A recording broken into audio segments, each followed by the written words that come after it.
కేరళలో జరిగిన ఒక ఘటన సోషల్ మీడియా ఎంత ప్రమాదకరంగా మారిందో మరోసారి దేశం మొత్తానికి గుర్తు చేసింది. రద్దీ బస్సులో ప్రయాణిస్తున్న సమయంలో ఓ మహిళ లైంగిక వేధింపులకు గురయ్యాను అంటూ తీసిన వీడియోను సోషల్ మీడియాలో పోస్ట్ చేయడంతో అది వేగంగా వైరల్ అయింది. వీడియోలో ఆ మహిళ ఒక వ్యక్తి తనను అసభ్యంగా తాకాడని ఆరోపించింది. ఆ వీడియో లక్షల మందికి చేరి ఎంత పెద్ద ఎత్తున షేర్ అవడంతో ఆ వ్యక్తి ఎలాంటివాడు, అసలు నిజమేంటి అనే విషయం తెలుసుకోకుండానే సమాజం అతన్ని చెడ్డవాడిగా ముద్ర వేసేసింది. ఆ అవమానాన్ని, భారాన్ని తట్టుకోలేక కొన్ని రోజులకే ఆ వ్యక్తి ఇంట్లో ఉరివేసుకుని మరణించిన ఘటన ఇప్పుడు కేరళ దీపక్ సూసైడ్ పేరుతో సంచలనంగా మారింది. ఇక సోషల్ మీడియా పిచ్చిలో వైరల్ కావాలి అనే ఆలోచనతో కొన్ని ఆరోపణ పోస్టులు ఎలా ఒక మనిషి జీవితాన్ని తుడిచిపెట్టేస్తాయో ఈ ఘటన మన కళ్లకు కట్టినట్లు చూపించింది. ఈ ఘటన మనకు ఒక కఠినమైన ప్రశ్న వేధిస్తుంది. ఓ వీడియో వైరల్ అయిందని దాన్ని ఆధారంగా పెట్టుకొని ఓ వ్యక్తిని దోషిగా ముద్ర వేసే హక్కు ఎవరికుంది? లైంగిక వేధింపులు నిజంగా జరిగితే బాధితురాలికి న్యాయం జరగాలి. ఇందులో ఏ సందేహము లేదు. కానీ ఆ అన్యాయం చట్టబద్ధంగా జరగాలి, విచారణ జరగాలి, ఆధారాలతో నిరూపించాలి. అసలు నిజం తేలేలోపు సోషల్ మీడియాలోనే ఒకరి క్యారెక్టర్ను చంపేస్తున్న పరిస్థితి పెరిగిపోతుంది. ఆరోపణ ఎదుర్కొన్న వ్యక్తి నిజంగా తప్పు చేశాడా లేదా అనే విషయాన్ని చాలామంది పట్టించుకోవడం లేదు. పూర్తి కథ తెలియకముందే ఒక్క క్లిప్ చూసి వేల మంది కామెంట్లతో ఒకరి మీద దాడి మొదలు పెడుతున్నారు. అరెస్టు చేయండి, శిక్షించండి అంటూ నినాదాలు పెడుతున్నారు. కానీ తర్వాత ఆ వ్యక్తి ప్రాణం తీసుకున్నాడని తెలిసినప్పుడు లేదా అతను నిర్దోషి అని తేలితే ఆ దాడి చేసిన వాళ్లలో ఎంతమంది బాధ్యత తీసుకుంటారు? ఎవరు సమాధానం చెప్తారు? ఈ కేసులో ఆరోపణ నిజమా లేక అబద్ధమా అనేది దర్యాప్తులో తేలాల్సిన విషయం. కానీ సమాజం మాత్రం సోషల్ మీడియాలో స్పాట్లోనే తీర్పు చెప్పేస్తుంది.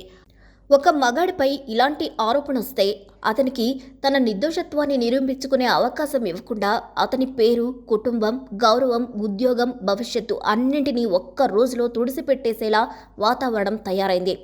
ఆరోపణ అనే పదమే అతని జీవితాన్ని నాశనం చేసేలా మారుతుంది.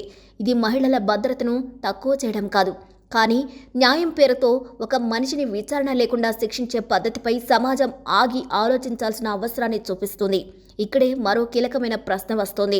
మహిళలకు ఏ చిన్న ఇబ్బంది వచ్చినా మేమున్నామంటూ ముందుకొచ్చే మహిళా సంఘాలు, సంఘ సంస్కర్తలు ఇలాంటి ఘటనలో మగాడు చనిపోయాడని తెలిసినప్పుడు ఎందుకు మౌనంగా ఉంటున్నారు? మహిళలపై దాడి జరిగితే ప్రశ్నించే గొంతు, ఒక మగాడి జీవితం ఒక ఆరోపణ వల్ల నాశనమయ్యి ప్రాణం పోతే ఎందుకు స్పందించదు? అతని వైపు నిలబడి ఎందుకు మాట్లాడదు? న్యాయం అనేది ఒక పక్షం కోసం మాత్రమేనా? హక్కులు మహిళలకు మాత్రమేనా? మగవారికి లేవా? మగవారి ప్రాణాలకు విలువ లేదా? ఇలా ఒకవైపు మాత్రమే మాట్లాడే సంస్కృతి పెరిగితే చివరికి సమాజంలో న్యాయం పైన నమ్మకం తగ్గిపోతుంది. ఇలాంటి ఘటనలు జరిగినప్పుడు మహిళా సంఘాలు నిజంగా న్యాయం వైపు నిలబడకపోతే సమాజంలో ఉమెన్ కార్డ్ అనే పదం మరింత బలపడుతుంది. ఎందుకంటే కొంతమంది నిజమైన బాధితులుగా కాకుండా వైరాలిటీ కోసం, రీచ్ కోసం, పబ్లిసిటీ కోసం, వ్యక్తిగత ప్రతీకారం కోసం ఆరోపణలను ఆయుధంగా మార్చుకుంటున్నారని విమర్శలు పెరుగుతున్నాయి. ఇలాంటి ఘటనలు గతంలో కూడా ఎన్నో చూసాం. ఇప్పుడు ఈ ఘటన కూడా అదే కోణంలో చర్చకొస్తుంది. ఇది కొనసాగితే చాలా ప్రమాదకరం. ఎందుకంటే తప్పుడు ఆరోపణలు పెరిగితే నిజమైన బాధిత మహిళలకే నష్టం.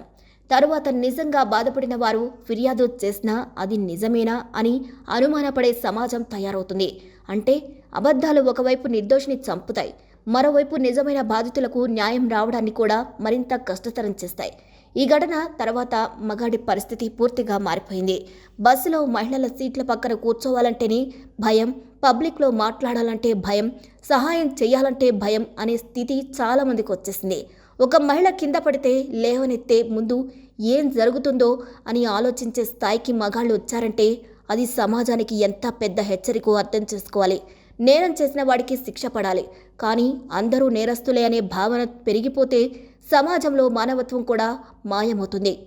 గౌరవం, భద్రత, సహజమైన సామాజిక ప్రవర్తన అన్ని భయంతో నడిచే రోజులొస్తాయి. ఇది ఎవరి భవిష్యత్తు కూడా మంచిది కాదు. ఈ మొత్తం పరిస్థితికి ప్రధాన కారణం సోషల్ మీడియాలో పెరిగిపోయిన హైపర్ జడ్జ్మెంట్. ఒక వీడియో చూస్తారు, వెంటనే తీర్పు, విచారణ అవసరం లేకుండానే, సరైన ఆధారం లేకుండా, పూర్తి కథ తెలుసుకోకుండా ఒక మనిషిని దూషించేస్తారు. ట్రోల్ చేస్తారు, అవమానిస్తారు. ఆ మనిషి ఎలాంటివాడు, అతని కుటుంబం పరిస్థితి ఏంటి, అతని మానసిక స్థితి ఎలా ఉంది అనే విషయాలు ఎవ్వరికీ అవసరం అనిపించడం లేదు. ఆరోపణలు ఎదుర్కొన్న వ్యక్తి ప్రాణం పోయిన తర్వాత కూడా అది ఒక న్యూస్గా మారిపోతుంది తప్ప సమాజంలో మార్పు రాదు.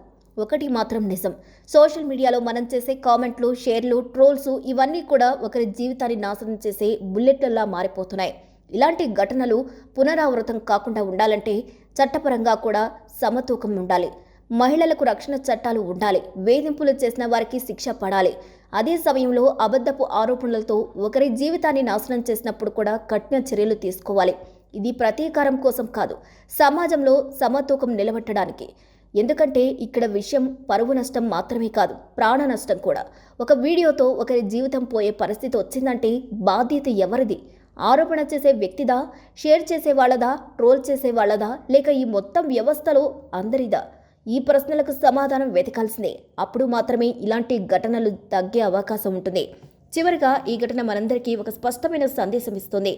న్యాయం అనేది ఒక పక్షం కోసం కాదు, ప్రతి మనిషి కోసం. మహిళలకు భద్రత అవసరం. అదే సమయంలో పురుషుల ప్రాణాలకు కూడా విలువ ఉండాలి.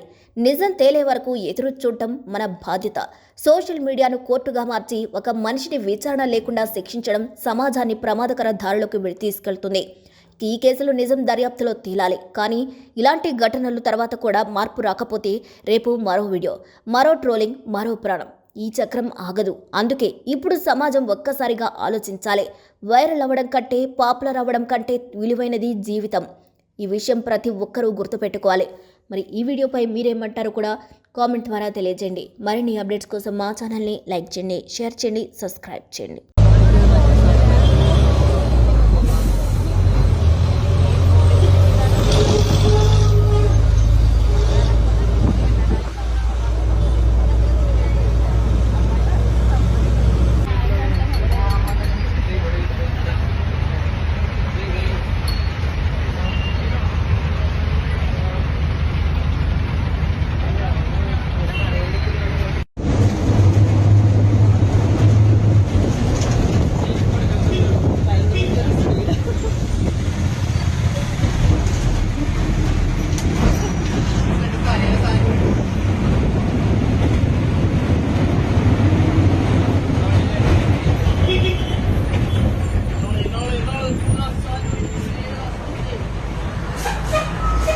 സാമൂഹിക മാധ്യമങ്ങളിലൂടെ ദൃശ്യം പ്രചരിച്ചതിന് പിന്നാലെ യുവാവ് ജീവനൊടുക്കി.